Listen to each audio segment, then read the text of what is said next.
السلام عليكم ورحمة الله تعالى وبركاته. إخواني الكرام، أهلا وسهلا بكم فيديو جديد. إخواني الكرام، ستشاهدون في هذا الفيديو إن شاء الله موعد مباراة المغرب والأرجنتين في الجولة الأولى من دورة ألعاب الأولمبية 2024 باريس فرنسا إن شاء الله. المجموعة الثانية تضم الأرجنتين، أوكرانيا، العراق والمغرب.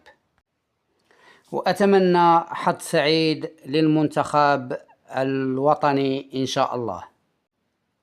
المباراة ستجرى يوم 24/7/2024.